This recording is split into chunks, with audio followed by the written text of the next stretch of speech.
Hello and welcome back to the Cybergen Compliance Talks podcast. And in this podcast specifically, I'm joined by Krishna and Bhai, and we're doing a roundup of our season 1. So just for a little quick recap for our listeners and some that maybe didn't tune into every episode. In season 1, we recorded 9 episodes with heads of risk, compliance and security, with leaders from across a variety of different industries, everything from fintech and gambling through to real estate and education even. And in this episode specifically, we're going to be offering a quick recap of those episodes and drawing out the key trends that we noticed.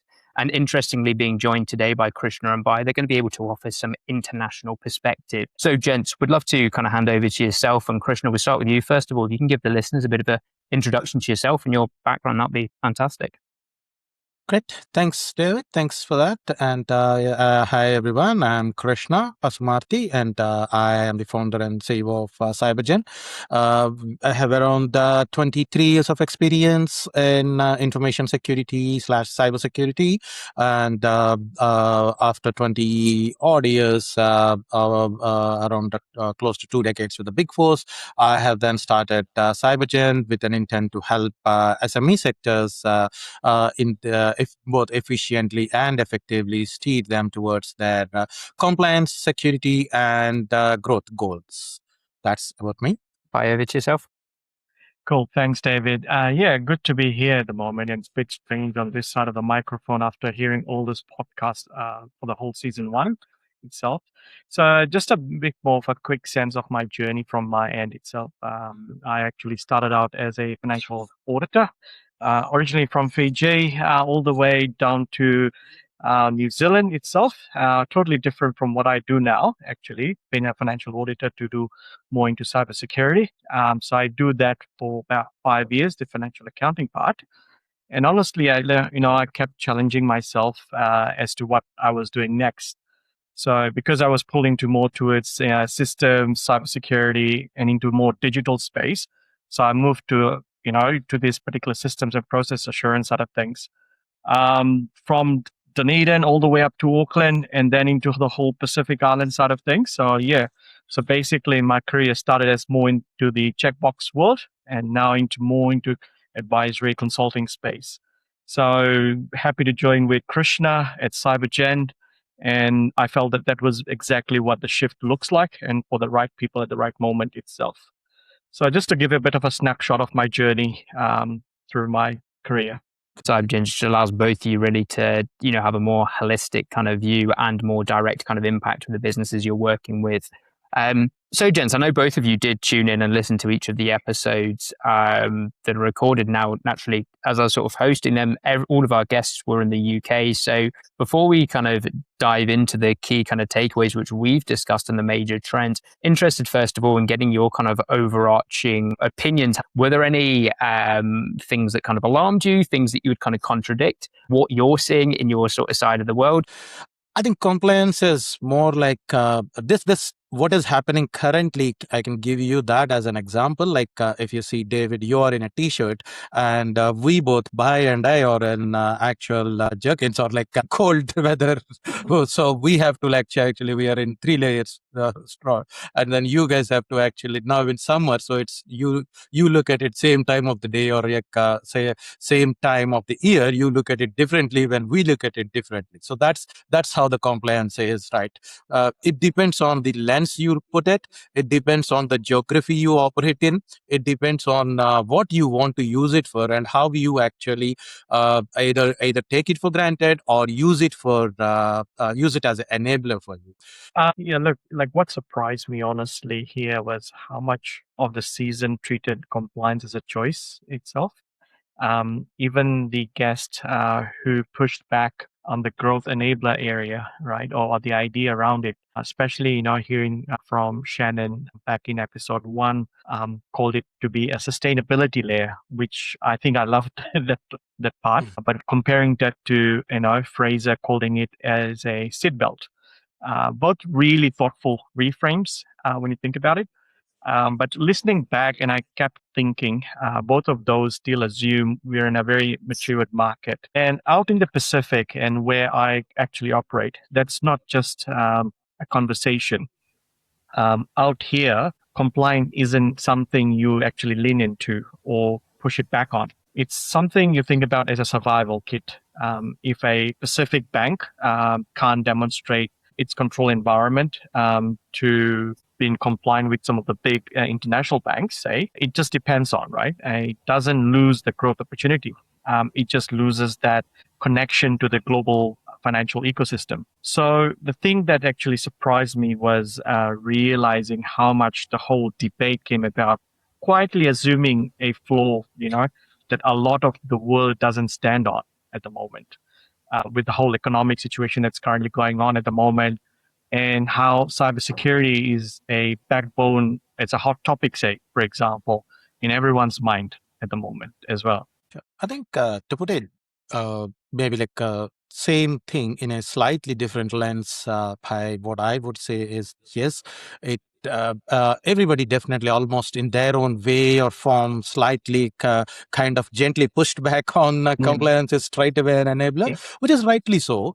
Again, like from my experience with working with the industries in the US, in India, in the UK, and now here around Pacific. So what I felt was, yes, compliance should start actually behaving itself as like the trust layer where it actually helps you to further growth. And I guess that brings us on to, the three kind of major themes that we all kind of agreed and pulled out of, the 9 episodes. And, you've spoken on one of them now, and it's really that pushback on the framing of compliance, which I'll come back onto in a second, give my perspective. But the second one was the perimeters changed. And I think there's some, particularly in the UK, there's some pretty high profile, hacks and attacks that, reach the kind of the world stage that we can use to sort of evidence that. And the third theme was the role of AI. Although there was no hard and fast agreement on where AI is placed, and there is going to be so many nuances. As mentioned, the guests represented such a vast variety of different industries. Of course, there's not going to be complete consensus where AI is to be used, but there was a general consensus around AI is an enabler. It's also a huge risk. So using AI in the correct way is, businesses have got to fight fire with fire. They've got to use AI in a world of AI. Otherwise, they're going to be left behind. So to come back to that first theme, and I know you guys have spoken about it, is the framing of compliance. We can't overstate the importance of compliance. It's something that's incredibly important, but that alone is not enough. Getting that SOC 2 report or that ISO 27001, a lot of large enterprises will look beyond the certificate. A certification is not enough to guarantee that you're going to get that enterprise deal in. So, Bhai, coming back to you again, I know you said in the Pacific specifically, it's seen more as, sort of the backbone to doing business. So when you're going into these sort of engagements and you're talking with businesses, how is compliance being sort of phrased in these conversations? And how do you kind of, I guess, sort of position the importance of compliance during these talks? Yeah. And I think to start off and just to mention, I'll go back to my earlier example, where I did say, about the seatbelt example, and I love that phrase, the seatbelt line, and I just push it up to one step further in that space, right? A seatbelt assumes that we've already got the car, right, and that runs on. And coming back to the Pacific scenario, and the question is often as to whether the car actually exists at all. So actually the guest who came closest to, I think, how I think about, because I think it was Christina in this space. And in the education episode, right, so she said that compliance underpins culture, and that's behind every policy is a child who could be harmed. So that really stayed with me, actually, that particular line. And because she was saying compliance protects something real, not a revenue number. And that's actually and exactly how it feels out here, just at the level of the whole country itself. Because in Fiji and across the other islands which I operate as well, the pressure to not do compliance actually doesn't come from local enthusiasm itself. It just comes down to the banking chain. That's again another example I want to throw to here, was a small Pacific bank, again, relies on some much bigger international banks to look money in and out of it. Again, if that big bank decide to say that compliance risk isn't worth the trouble, it doesn't negotiate itself. It just walks in. So they just call it more into de-risking themselves. But when it comes and when it happens, the whole country feels it. For example, in Fiji and other Pacific Island countries, remittances is one of the big things as an export revenue earner for them. Now, if remittance slow down, trade financing gets harder. Families actually waiting on the money from overseas really felt it first. So out here, nobody actually calls compliance as a growth enabler. And this is something that I felt on the ground, right? And honestly, it's more than a seatbelt, I felt. So it's a survival infrastructure. It's about, keeping essential services running, holding on to the sovereign trust when you look at it, and the confidence that this country can safely connect it to the world. So that gives you a bit more of a context and how they feel, how compliance is reframed in that space. And Krishna, so obviously with compliance, if I look at it from a UK lens, a lot of the UK businesses, I work with and I talk to, there are certain compliance that's optional. They want to do business with the US. It's probably good that they have SOC 2, for example, but it can also be driven by, regulation. And we've seen the Cybersecurity and Resilience Bill coming through here that's sort of mandating cyber essentials, not the most strenuous necessarily to get. I understand in India as well, there's certain kind of regulation that's sort of coming out. So talk about what you're seeing specifically kind of in India and also other regions where it's more of a regulatory push to get compliance. Sure. I think this regulatory push started from the US itself. Like if you see maybe at the start of my career, or the push I have seen was Sarbanes-Oxley Act. And that actually pushed a lot of these companies who either wanted to list in the US or already listed or want to do some business with the US have to be compliant or started thinking about their internal control frameworks, right? So that's the regulator being that enabler. It's not just growth, it's not anything. It's just if you have to live, if you have to do the business, you have to be compliant. So that's how it started. And SOC 2 and all this stuff, definitely from the US, they made it rather, it is kind of almost mandatory there. And that is why it got pushed a lot there.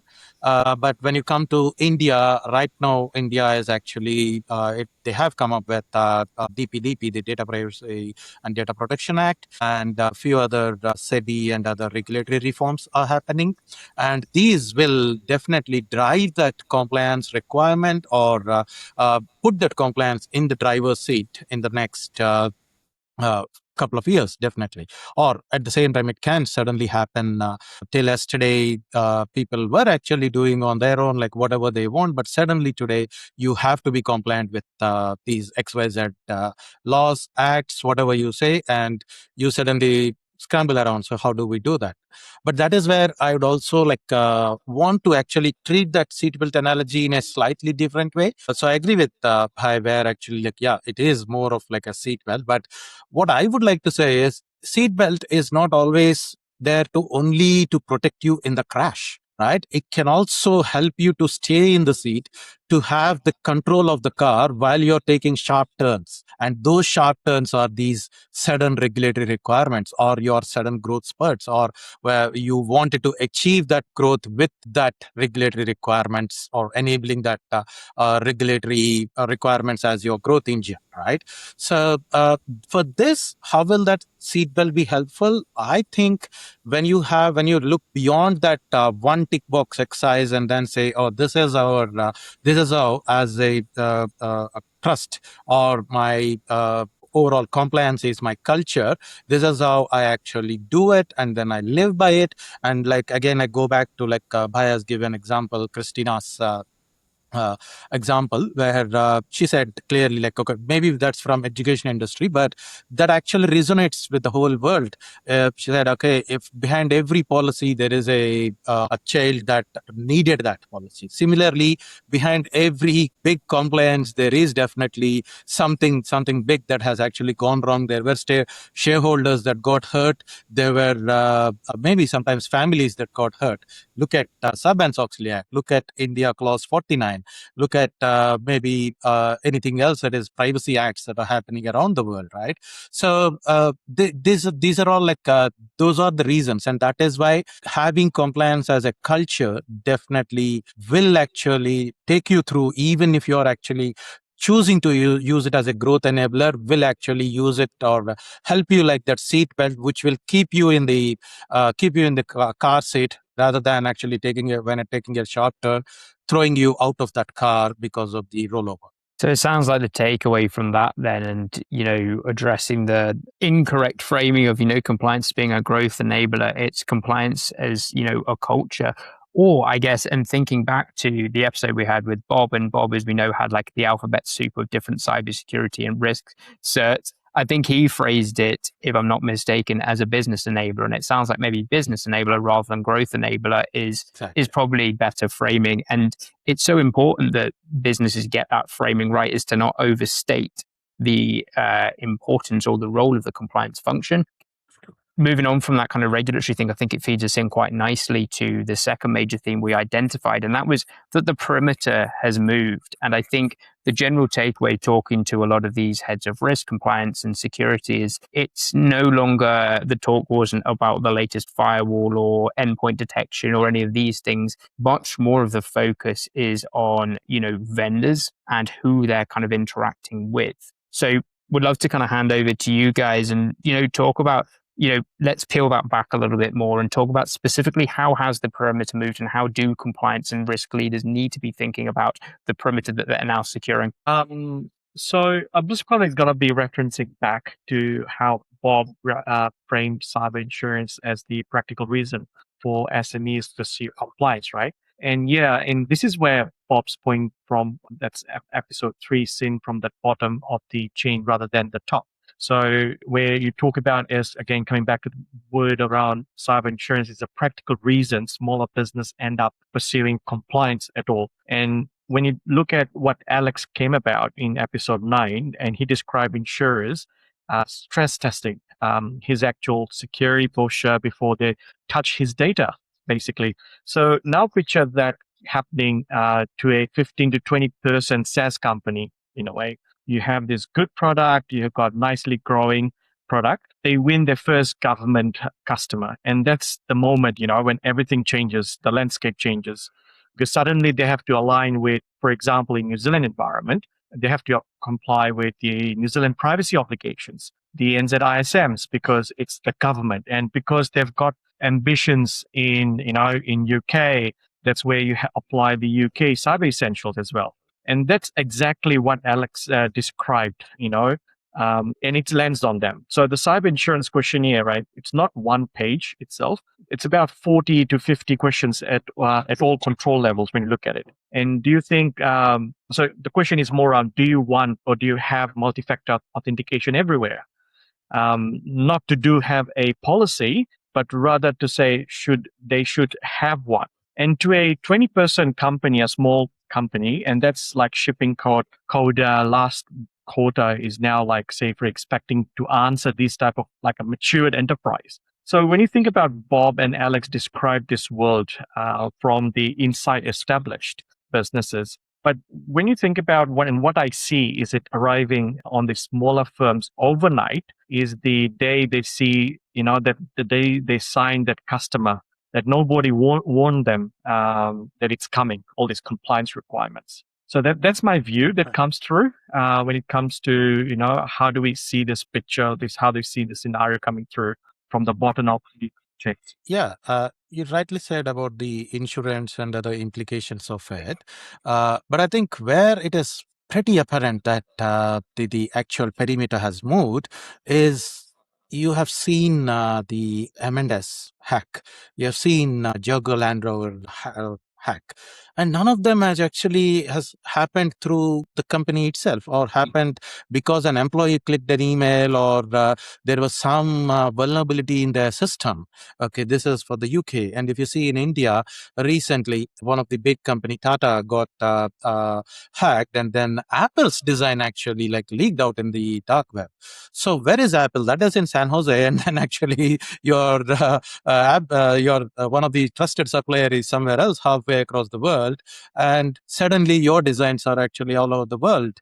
How this is happening? That is the real paradigm shift of this perimeter that we are talking about. And vendors, like you rightly said again, like vendors have become that ecosystem where when hackers are today looking at it's both like either security researchers or hackers, both of them, when they are looking at a company, they are looking at the footprint, how far that footprint gets extended. Will it be like like hackers these days are actually looking at who are your actual suppliers, who are your key suppliers, and then actually go and see whether they have any issues, so that if I can get through that, I have a royal trusted path into your organization, rather than me actually trying to get into your organization, which you might have immaculate security, and then you might have actually set everything up properly, but you have that trusted interface from your one of the vendor who might not take that very seriously. And that is where the one that you said, by the 20 member organization comes back in, right? So whether you're a 20 member organization, you just landed on a great deal, or whether you're a 1,000 member organization, you have one more customer you have signed, you have to treat security and this overall control stature and your compliance stature actually seriously. So you shouldn't be and need not be that particular backdoor for one of these bigger organizations. So how do you actually identify that? Your SOC 2 might help, your ISO might help. These are again, like a lot of our speakers said, actually these are those tick box exercises people are got used to, but GRC industry usually is slow to admit that this has actually that vendor risk has to move from that just checklist based, okay, so we do have this, to actually continuous vendor monitoring. Okay, is it only identifying first the relevance of the vendor to you, and then actually deciding on how you monitor. Okay, so there is a 5-step maturity process on this vendor risk monitoring or third-party risk management. So it sounds like, I guess, kind of summarizing, condensing that, really the biggest shift has been, it's not just these large enterprise businesses that have always historically had security teams and larger security budgets. The shift now is smaller and smaller businesses are having to take it seriously, not necessarily because they care. And many of them, in fact, are quite complacent, thinking, well, no one's going to hack us. We're a 2, 3, 4 person, sort of business. But they're the route, they're the easier access into these larger organizations. So the shift has become securing the supply chain. And as a consequence of that, whether they have budget or whether they had planned for it or not, smaller and smaller businesses are needing to get compliant and needing to demonstrate security. And to your point, Krishna, continuous compliance and continuous security just in order to do business. You mentioned a couple of names there, Bhai. So Alex, for listeners who didn't listen to that, they sell into insurance, one of the most regulated industries. Now, although he is not an insurance provider, because he's selling into insurance, he needs to adhere to those sort of standards. So he got ISO 27001 before he even had his first client. If we look at Bob, who you mentioned, because essentially they have a shared office or a managed office service, they work with hundreds of small businesses. And I think similarly, he's having that conversation as the resident security expert of, you might not care about securing your own data, and you might not care about security for yourself, but I'm sure you care about, winning customers. Well, they're going to, demand that you've got this compliance in order to, transact with you. And furthermore, even if you don't care about getting customers, you're probably going to want to insure yourself. He kept using kind of car analogies, but similarly, you're going to want insurance, and insurance providers are now mandating certain base level security. And I think they're the main drivers. I guess, having summarized that, that's kind of brought us on to the last kind of key major theme that we sort of identified from the episodes. And that inevitably, each of the guests did sort of address the elephant in the room, that elephant being AI. And although there wasn't necessarily general consensus around where AI should be used, and there are particular nuances according to the industries, our leaders represented, what were your kind of main takeaways? And is there anything you would push back on how our guests were talking about AI and its importance? I want to probably go back to some of the reference points, right, where we talk about from Alex, how he was be able to warn about that LLMs are deterministic, and almost impossible to fully control. You see some of those LLMs been introduced by Anthropic, basically, and OpenAI. You just saw it recently, right? Itself. And also you think about Fraser's side of things, how his comment came about. And I think Fraser's completely right about the upside. And that's about 90 minutes to seconds example is something real, and it's the analyst genuinely that does the move up judgment. So the other two guests were quietly waving flags next to him, and that is something when you look at Alex and Sean itself. So Alex said that these models are non-deterministic and almost impossible to fully control. So own your stack and self-host, and that's what it came about. And Sean had also talked about and said, don't wait for regulations. Define your own AI ethics. Put together, and when you think about together and get things itself, I actually worry about these things, which is that the tool isn't the danger false confidence is at the moment. And here's the failure mode that I think of. And in a small team, leans towards an AI to generate a, beautiful sets of policies and a tidy pile of evidence. So it looks fantastic. Everyone relaxes. Nobody checks, whether controls those documents describe that actually operating. So we've got this policy that says access is reviewed quarterly, and you normally see those type of comments or control objectives in policies. It reads perfectly, but nobody actually reviewed access in a year from an operating effectiveness point of view. So the document is real, and the control becomes fiction, and you just don't find out until an accident or incident happens, or if there's an insurance claim that comes through. Which, going back to Alex's point, is that the exact moment someone is finally, somebody doing some stress testing and whether thing was actually even real. So Fraser's point was right that AI frees up analysts, but Alex and Sean are also right? They can be quietly manufacturing confidence you haven't actually earned. So that's where I see this whole thing coming through from my end point of view. Right. That's definitely interesting, but I would like to add a small different angle to it as well. So till now, the way I have seen is actually all the GRC tools, and then all these people who are building GRC tools might have been actually building for the top 5% of your complete enterprises, because they are the ones who can afford it. They are the ones who can actually host it, run it, and then actually have bunch of people to manage it. But now, suddenly, now you have actually with AI, the difference is, can a 20% company, 50% company can behave or show that control posture like a 500% company or a 5,000% company by using AI into these GRC tools or like this thing. That is where that interesting discussion came up. I think, Bhai, like you rightly said, one, it's not about actually the analyst getting freed up or analyst actually losing that job. It is more like, can that junior person be now confident enough, or can he have enough knowledge to actually, once that is generated by the AI which he uses, can he or she review that and then see what AI has missed, or can he confirm that actually things are okay? Like Bhai said, okay, if we have this policy, how are we going to implement it? Okay, so how do organizations move from actually worrying about, okay, like how to just generate policies, which can be now done with all these AIs, all these tools very quickly, and then how do we actually implement and then generate the trust that actually, okay, so this is done, and then how can I continuously showcase that evidence that this is being done? So the platform can actually tell you that, oh yeah, this is a quarterly control. It has created, it has got all the evidence. You have done all the integrations.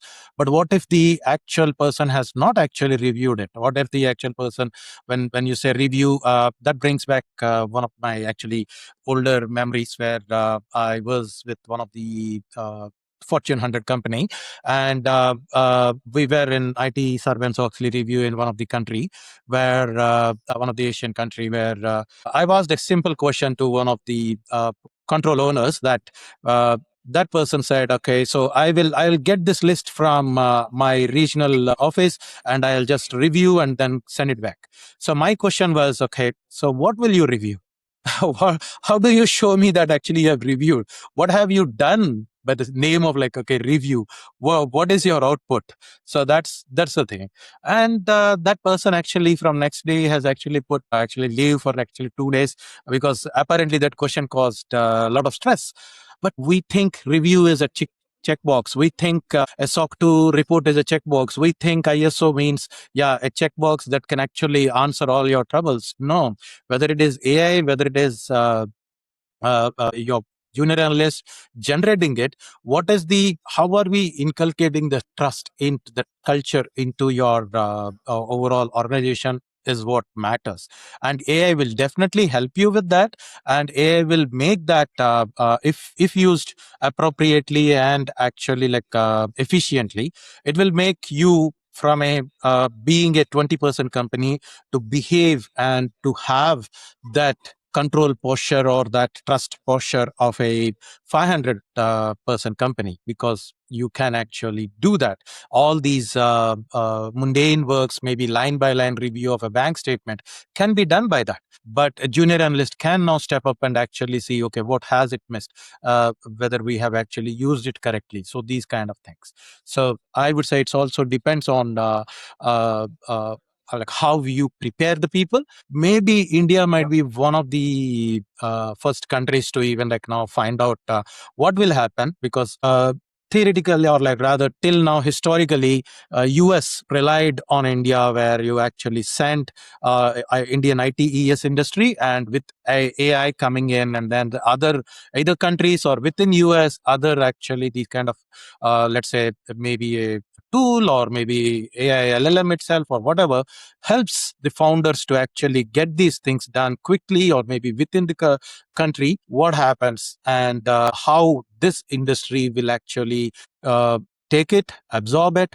and then will actually redefine itself, it will be interesting to see. And I think at its core, drawing from what both of you guys have just said, at its core, it's about demonstrating trust, right? And Bhai, you mentioned, or you referenced rather, what Sean mentioned, and don't wait for these regulations to come out, or don't wait for these standards to come out. You need to put your own AI guardrails in place. And we know 42,001's out, yet many businesses are quite slow to kind of adopt it, because until it's sort of mandated, it's almost seen as a nice to have. And of course, spend's always going to be scrutinized in different areas.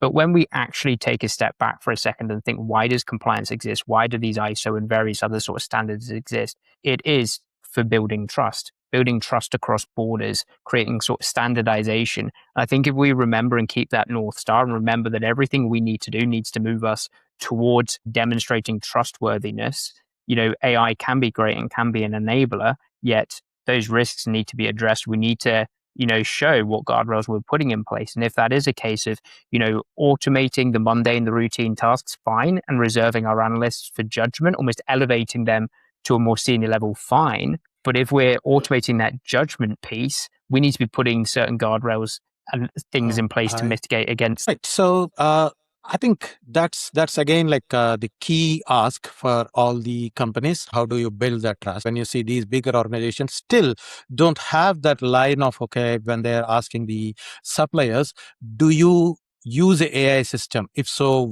to what extent? What do you do with that? Do you use or will our data go through that, or what will happen to that? So nowadays these questions are just coming up. I am seeing it in some of these the third party security assurance or review questionnaires that are actually coming up. But most of the regulators are actually diverging faster than the market is. Actually, UAA Act actually lands first, then UK takes slightly different stance, I believe. Then US is actually always fragmenting most of things state by state. Australia and New Zealand are taking more of a hybrid approach. Then Fiji and India have their own ways of going and then treating these things. So it's now again like how you navigate these four or five different compliance requirements. If you operate in as a SME, if I operate in these four of these countries, I might end up actually operating in four different ways. the pattern I expect is that the gap between winning a big customer and being ready for one is going to be going to catch a lot of good companies out, basically. It's probably something when I look at what Bob and Alex were describing earlier, and it's just more about arriving faster but lower down the market. Thinking about the fast growing firms will be keep landing global buyers on the strength of great products, basically, and then discover the trust bar was set months before they are ready to clear. So the winners in the next couple of years won't be the ones that are able to create those best slide decks. They are the ones who, like Alex said in one of those episodes, I think it was episode 9, it's did the hard slow foundational early work early before the customer is forced to them. I guess that brings us to the logical kind of conclusion of, preparing the kind of guess what the future of the podcast looks like. Now we've wrapped up season 1.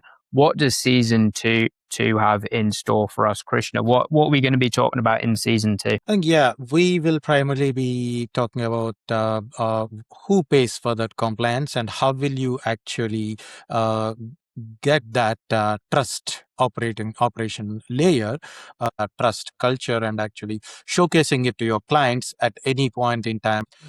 With that, maybe one interesting item I would like to say is actually, if you see these days with Mythos class models or your ChatGPT's 5.6 Soul class models, you are actually looking at these models escaping from their sandbox and then trying to actually, right? Compromises can come in any direction, in any form with AI. And what can companies do to actually, if not stop, actually how to identify and then protect themselves as far as they can?